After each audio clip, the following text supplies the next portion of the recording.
사도행전 10장은 그 유명한 고넬료에게 복음이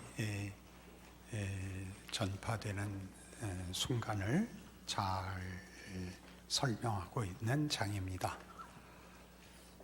고넬료는 이방인입니다. 유대인이 아니지요. 그런 사람에게 복음이 전파되어 사실은 당시 예루살렘 교회에서는 이 문제로 제11장에 가면 논란이 일어납니다. 이방에 복음이 전파된다 하는 것은 우리가 지금 신약시대를 2000년을 살아온 후에는 너무나 당연한 것으로 여겨지지만 당시는 매우 이례적이고 상상할 수 없는 일로 생각되었던 사건입니다. 유대인들 쪽에서 보자면 구원자인 예수가 유대인으로 나셨고 유대인을 위해서 온 자라고 당연히 생각을 하고 그들의 역사 내내 선민으로서 하나님 앞에 특별한 대접을 받고 특별한 약속을 가진 민족이었습니다. 지금까지도 유대인들이 다른 민족들과 구별하여 자신들의 정체성을 확인하듯이 하나님의 특별한 그 약속의 또 유일한 그 하나님과의 관계가 되어 있는 민족으로 생각하는데, 그렇지 않은, 하나님을 알지도 못하고 하나님의 아무런 준비도 어떤 약속도 훈련도 없었던 이방에 복음이 전파되는 것입니다. 이 일은 사실 그 전에 이미 이방으로 복음이 전파될 것이 구약 내내 예언되었고 예수님도 그렇게 말씀하셨으나 유대인들은 그땐 그 말이 무슨 말인지 몰랐죠. 사건 자체도 이 이방으로 복음이 들어가는 것은 당연한 것으로 이미 나타납니다. 베드로가 그렇죠. 베드로는 가롯 유다와 무슨 차이가 없는 사람이었죠. 가롯 유다가 스승을 팔아먹었다면 베드로는 3번이나 부인한 사람입니다. 그러나 그가 돌이킴을 받습니다. 그의 배신이 회복이 됩니다. 역전이 됩니다. 그래서 대사도가 됩니다. 바울에게 있어서도 그랬죠. 스데반이 죽고 그를 죽인 사울이 이제 하나님의 중요한 일꾼으로 부르심을 받습니다. 이 두 사건은 다 이 복음이 우리에게서 출발한 것도 아니요, 우리의 어떤 자격 때문에 주어진 보상이 아니라는 것을 이미 나타내고 있습니다. 그것은 하나님의 뜻이었습니다. 하나님의 뜻이었다는 건 무슨 뜻이냐 하면, 여러분 기독교를 이해하실 때 여러분이 혹 마음에 이렇게 분명하지만 너무 단순하게 갖고 있을 수 있는 기독교 신앙에 대한 이해의 어떤 면입니다. 우린 기독교 신앙이 대부분 회심 또는 선택, 헌신에 관한 것으로 주로 생각을 하고 사후의 약속들, 영생, 그리고 하나님이 예수 안에서 그 일을 이루신 은혜, 이렇게 생각합니다. 당연한 이해지요. 그러나 그것들은 어찌 보면 우리의 마음에 이렇게 하나의 줄 같습니다. 줄 같다는 것은 이렇게 하나의 선을 잇는다 그러지 않죠? 점을 이은 것 같습니다. 그래서 우리가 갖고 있는 기독교 신앙이 이렇게 한 선에 불과하게 되면 이 선을 포함하고 있는 큰 어떤 부피는 세상이라고 생각을 하게 됩니다. 기도할 때 자주 나타나듯이 이미 분명한 세력인 세상에서 어려움을 당할 때 하나님께 간구하여 세상 속에 하나님이 또 세상의 공격과 재난 속에 하나님이 오셔서 우리를 꺼내주시거나 돕는 것 정도로 생각하지, 이 큰 틀이 하나님의 것이라고 생각하는 적은 대부분의 경우에 생각을 해보지 않게 됩니다. 이방에 복음이 나간다는 것은 조금 전에 설명드린 바와 같이 이미 베드로에게서 나타나고 바울에게서 나타난 바와 같이 저들의 자격, 저들의 시작, 저들의 소원, 저들의 어떤 노력의 결과들이 다 아니라는 이야기를 성경에 해오고 이방에 나가는 겁니다.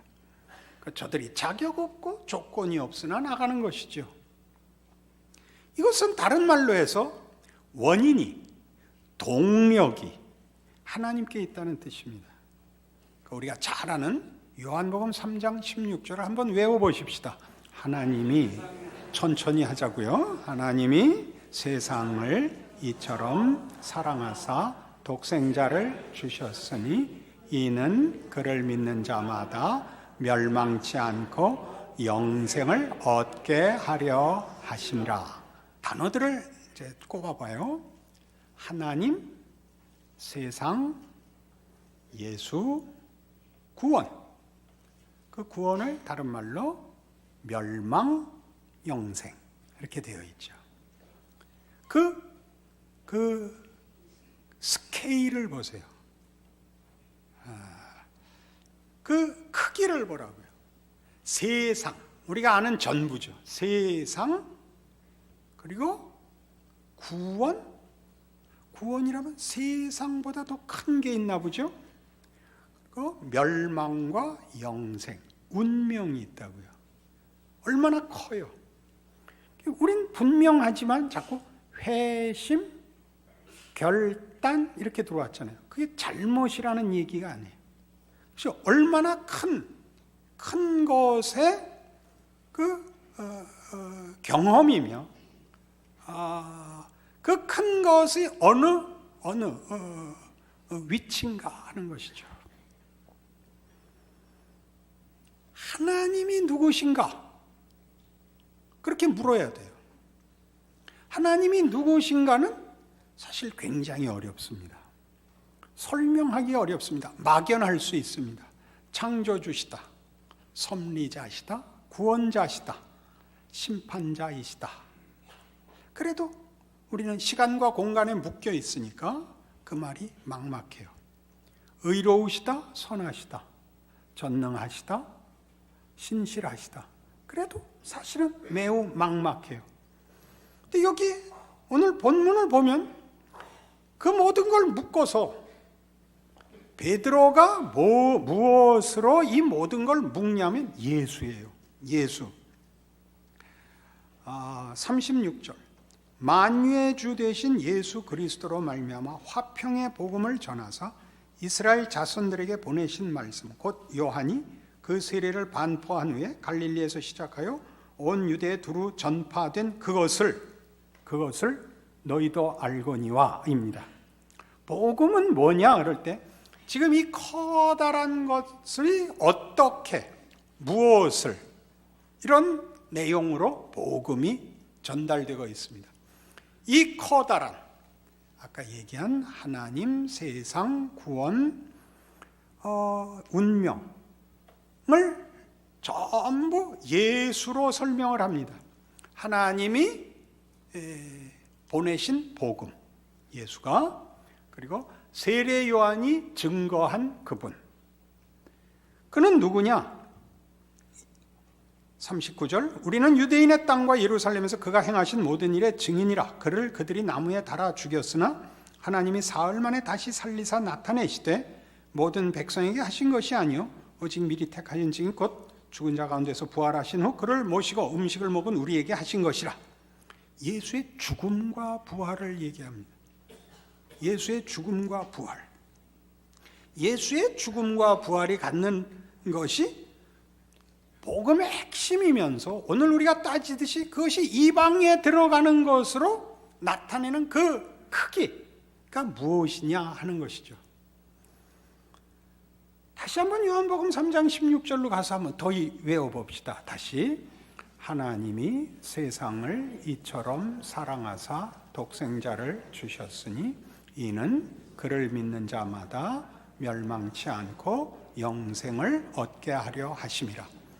하나님이 인간을 사랑했답니다. 그게 복음의 핵심 중에 하나죠. 하나님이 누구냐는 조금 이따 얘기하고, 우리가 뭐냐 그럴 때 성경이 하는 식으로는 하나님이 사랑하는 자다 그럽니다. 그래서 우선 여기서부터 시작을 합시다. 하나님이 사랑한다는 게 무슨 뜻인가? 여러분, 한 인간으로서 또 그 인생에 있어서 자기 자신에 대한 확인이 무엇으로 됩니까? 여러분은 스스로를 무엇으로 여러분이 확인이 되십니까? 아니, 무엇으로 만족이 되십니까? 다른 많은 것이 있을 겁니다. 거기는 어떤 성공도 있을 것이고 능력도 있을 것이고 어떤 쓸모도 있을 것입니다. 나이가 들어보시면 그런 건 다 없어집니다. 그 유명한 김혜자 씨 간증에 나옵니다. 인생 별거 아니에요. 계속 그러세요. 인생 별거 아니에요. 왜 그러는지 모르게 자꾸 그 말만 해요. 원래 뭘 하라고 그 말을 하냐면 불쌍한 사람들 도우세요 하는 거예요. 이제 남을 도와보니까 제일 보람되더라고요. 그러니까 자꾸만 후렴같이 인생 별거 아니에요. 인생 별거 아니에요. 그래. 정말 별거 아니에요. 오늘 해보자고요. 전도서에서 얘기하듯이 헛되고 헛된 것이 인생입니다. 헛되고 헛된 것이. 저에게 만일 나의 확인, 나라는 존재에 대한 어떤 항복이 있다면 뭐냐?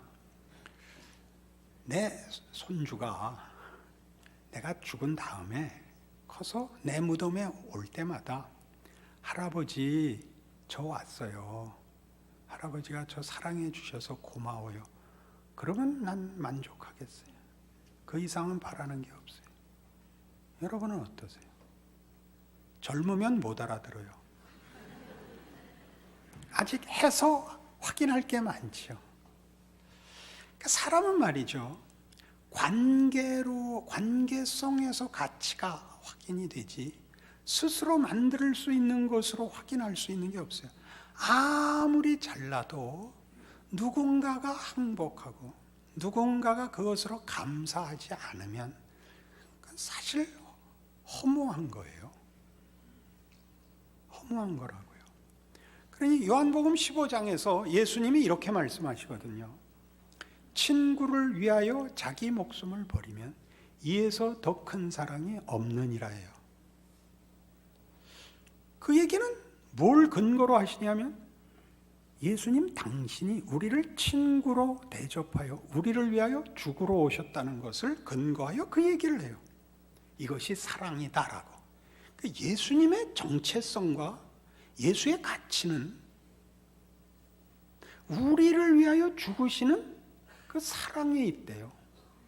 그러니까 우리 없인 예수라는 이름이 가치가 없는 거예요. 예수는 신성의 이름이 아니고 인성의 이름이거든요. 그러니까 그는 기꺼이 우리를 위하여 죽으셨어요. 하나님이 예수를 보내어 구원하셨다라는 말 속에 들어있는 바로 이 얘기. 하나님이 우리를 사랑하여 우리에게 당신을 내어줄 수 있었다라는 사실에서 우리는 우리의 정체성을 가져요. 비로소 가치가 생기는 것이죠. 그게 복음이에요. 누가 뭐라 그래도 너는 내가 사랑하는 내 아들이다. 내가 사랑하는 내 자식이다. 이게 복음인 거예요. 빌립보서 2장에 가면 319페이지 빌립보서 2장 5절 이하의 이 유명한 예수님의 순종에 의한 죽음을 설명합니다. 2장 5절 너희 안에 이 마음을 품으라 곧 그리스도 예수의 마음이니 그는 근본 하나님의 본체시나 하나님과 동등됨을 취할 것으로 여기지 아니하시고 오히려 자기를 비워 종의 형체를 가지사 사람들과 같이 되셨고 사람의 모양으로 나타나사 자기를 낮추시고 죽기까지 복종하셨으니 곧 십자가에 죽으심이라. 이러므로 하나님이 그를 지극히 높여 모든 이름 위에 뛰어난 이름을 주사 하늘에 있는 자들과 땅에 있는 자들과 땅 아래 있는 자들로 모든 무릎을 예수의 이름에 꿇게 하시고 모든 입으로 예수 그리스도를 주라 시인하여 하나님 아버지께 영광을 돌리게 하셨느니라. 놀라운 선언이죠. 예수님 죽으셨어요. 아버지의 기쁘신 뜻에 자신을 맡겼어요. 그 기쁘신 뜻은 우리를 사랑하사 당신을 내어주시는 것이었어요. 그렇게 한 것 때문에 하나님이 예수를 가장 높였대요. 모든 이름 위에 뛰어난 이름을 줬대요. 그걸 최고의 가치로 여겼대요. 친구를 위하여 죽는 것. 그리하여 11절 다시 봐요. 모든 입으로 예수 그리스도를 주라 시인하여 하나님 아버지께 영광을 돌리게 하셨느니라. 그러니까 하나님의 하나님 되시는 자랑, 하나님이 당신을 가장 명예롭게 자랑하시는 면은 이거래요. 우리를 위하여 당신의 아들을 주사 죽음에까지 내어주는 것을 당신의 영광으로 아신대요. 하나님이 누구시냐? 하나님이 누구시냐? 전능하시고 영원하시고 거룩하시고 그것의 구체적인 표현이 그리고 그 모든 능력과 거룩하심이 어느 것으로 대표되기를 바라시느냐? 어느 것이 최우선이 되기를 바라시는 분이냐? 사랑하사 당신을 부인하시는 자리로 우리에게 내어주시는 것이래요.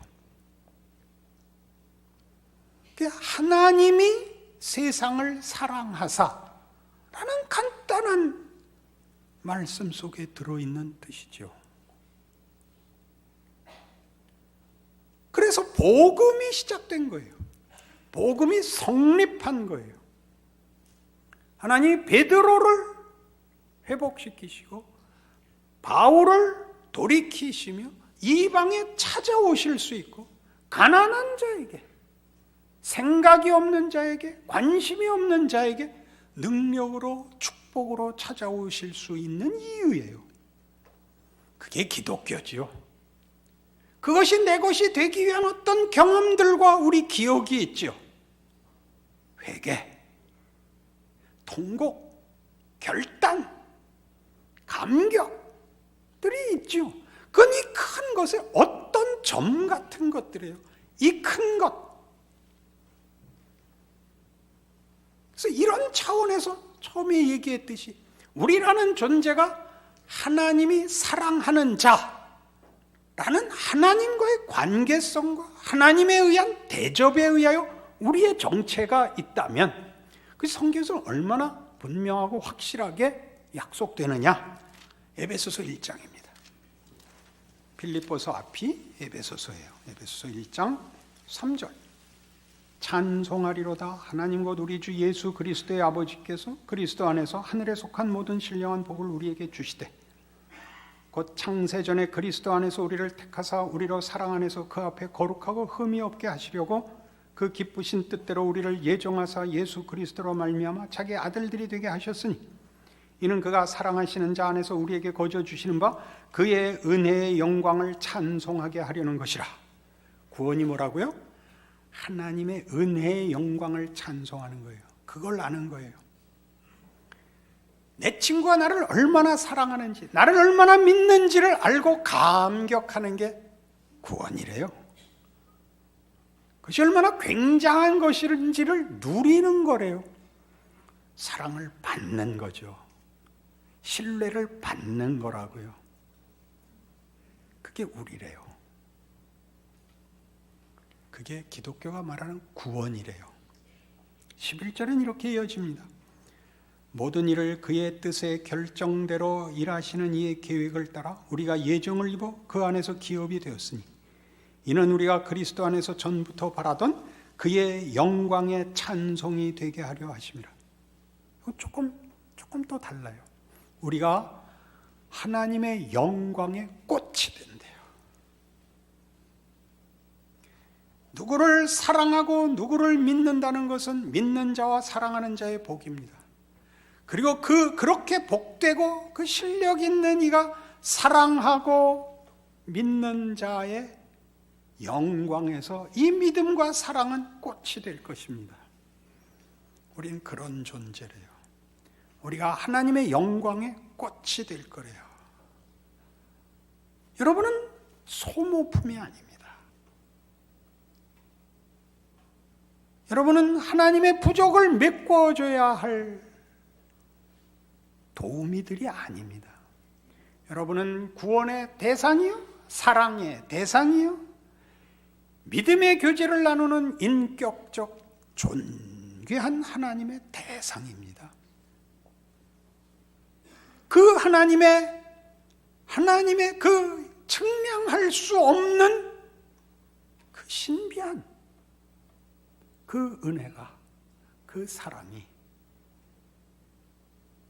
당신이 지으신 세상과 당신을 배반한 인류를 놓아두지 않으시고 찾아 들어오시는 것입니다. 그리하여 모든 영혼을 만나시고 그 앞에 항복시키시고 힘으로 하지 아니하시고 당신의 자비와 긍휼과 은혜로 하사 우리 모두를 그의 사랑과 그의 신뢰의 초대 안에 항복시키는 것입니다. 그리하여 죄로 부패하고 파괴된 우리들을 회복하실 것입니다. 하나님의 사랑을 입은 자의 영광에 서게 하실 것입니다. 그것이 기독교 신앙이요 소망입니다. 그러니 여러분이 사는 시간과 공간 속에서의 위협과 시험을 겁을 내지 말라 이겁니다. 그것이 더 크고 하나님은 특공대같이 들어왔다가 일 하나 해결하고 나가시는 분이 아니요. 여러분이 기도해야 찾아오시는 구조대가 아니요. 그 모든 것을 만드시고 주관하시는 주인이신데 우리를 위하여 그 아들을 주신 능력과 성실하심과 막을 수 없는 사랑의 아버지라는 것입니다. 그러니 넉넉한 마음과 기독교 신앙이 가지는 인간의 정체성에 대한 이해를 성경적으로 붙드셔서 사랑을 받는 자의 그 영광, 신뢰를 나누는 친구로서의 그 명예를, 그걸 지키시는 신앙의 큰 재미, 신앙의 큰 약속, 여러분 삶 속에서 누리시는 귀하고 멋진 하나님의 백성으로 살아가시기를 권합니다. 기도하십시다. 하나님 아버지, 하나님의 사랑과 일하심과 능력과 우리를 대접하시는 구원에 대하여 말씀을 들으니 할 말이 없습니다. 그것은 부해지는 것도 아니요, 유능해지는 것도 아니요, 그것은 누구보다 나아지는 것이 아니라 하나님의 사랑을 받는 것입니다. 그 사랑을 받는 자의 영광을 아는 것입니다. 그 명예를 누리는 것입니다. 우리가 예수 안에서 그 모든 것을 이미 받았는데 이제는 누릴 믿음도 주시옵소서. 세상의 위협과 시험 앞에 지지 말게 하옵소서. 남루한 옷을 걸쳤어도 가슴을 펼 믿음 주시고, 혹 어려움과 반대에 부딪혔을지라도 하나님의 사랑을 받은 자의 넉넉함으로 빙긋 웃을 수 있는 여유도 주시옵소서. 세상 앞에 섰습니다. 우리를 알지 못하며 예수를 십자가에 못 박은 세상입니다. 거기 하나님이 찾아오셨었던 것 기억하여 우리 선자리 십자가로 지키는 충성도 주시옵소서. 예수님 이름으로 기도합니다. 아멘.